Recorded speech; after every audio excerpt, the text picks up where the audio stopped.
The teams are set to tangle in the quarterfinals, and two titans are taking their first steps towards a collision in Madison. Rich Froning and Annie Thorisdottir hope to lead their lineups into the next round, while veteran teams from around the world look to establish themselves as contenders. Let the group fitness begin. That's next on Game Central.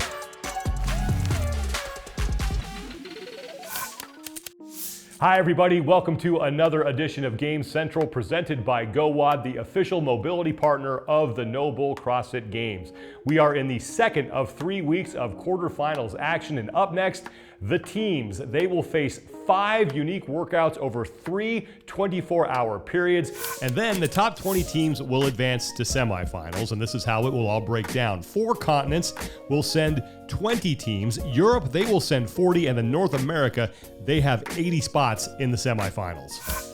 Of course, all eyes will be on 2 teams, one from North America and one from Europe, CrossFit Mayhem and CrossFit Reykjavik. Mayhem comes in as the defending Affiliate Cup champions. They are led by Rich Froning, who now has 9 gold medals to his name. They add Samuel Cornwallier this year, a former Games individual competitor, and of course they bring back Andrea Nisler and Taylor Williamson. Annie Thorisdottir has put together quite the squad herself. She herself is the 2-time fittest woman on earth. Lauren Fisher has been to the CrossFit Games 7 times, and she has stood on the podium as a member of a team with CrossFit Invictus. Con Porter and Tola Moraquino, mostly known for their individual accolades at the CrossFit Games, but they too have some team experience.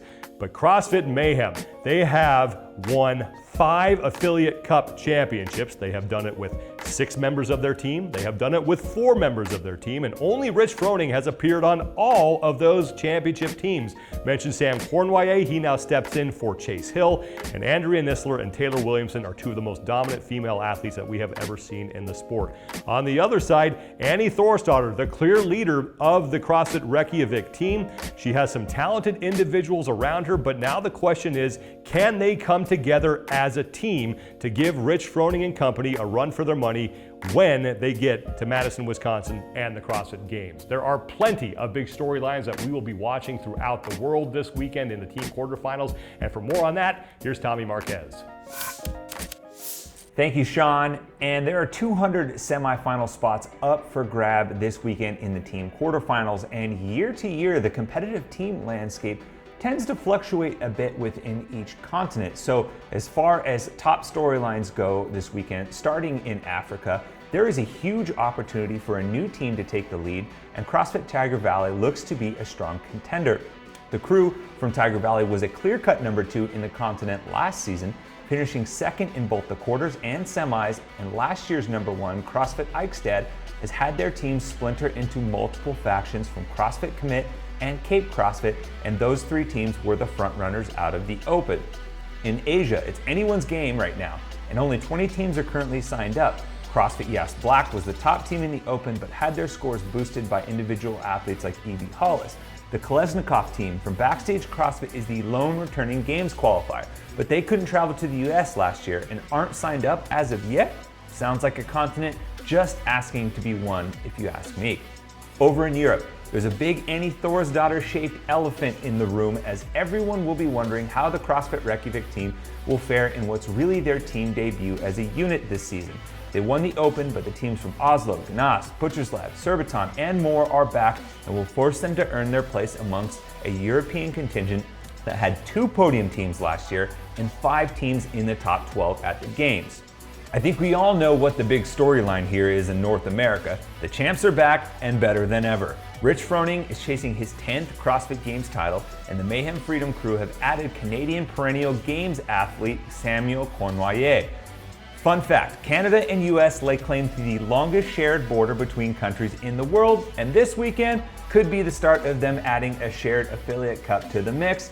And by shared, I mean 75-25 USA. Just kidding, but not really. No team from Oceania, formerly the Pacific and Australia regions, has ever stepped foot on the Affiliate Cup podium. CrossFit Urban Energy is hoping to change that all this season.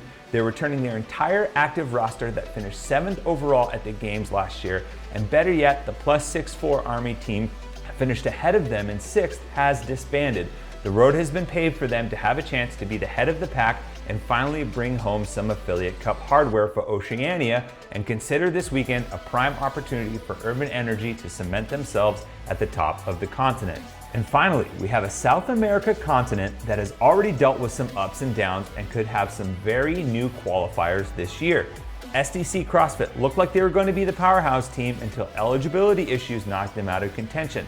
Last year's semifinal champ from Eto CrossFit is out of the picture, leaving a hole at the top for Q21 CrossFit and CrossFit Vialuro, who are the next two in line from last season. Q21 took the second game spot last year, and both were the top two teams out of the Open this year, with a golden opportunity to establish themselves at the top of South America. So in total, plenty of storylines to get excited about this weekend, and now that we have the floor plans that have been released, all that's left is the programming. Sean? Thank you, Tommy. One team that we saw dominate at the quarterfinals last year was out of Oceania, and it was the 6'4" Army Gold out of Plus 6'4" CrossFit.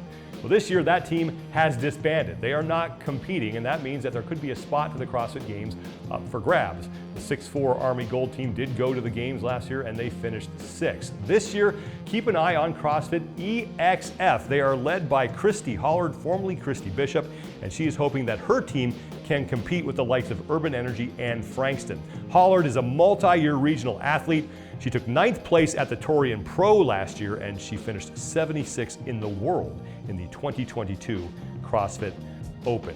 That is going to do it for our preview of the team quarterfinals. We will have a full wrap-up next Monday and let you know who will be representing their continents at the semifinals as we continue to work our way through the 2022 Noble CrossFit Games season. This episode was presented by GoWOD. You can download the GoWOD app and enjoy a free 14-day trial so you can perform at your best during the quarterfinals. Also remember, Miles to Madison has begun. The second episode of that series will be released on Thursday, April 14th, so keep your eyes out for that. Thank you so much for watching, everybody. I'm Sean Woodland. Good luck in the quarterfinals, and we will talk to you next week.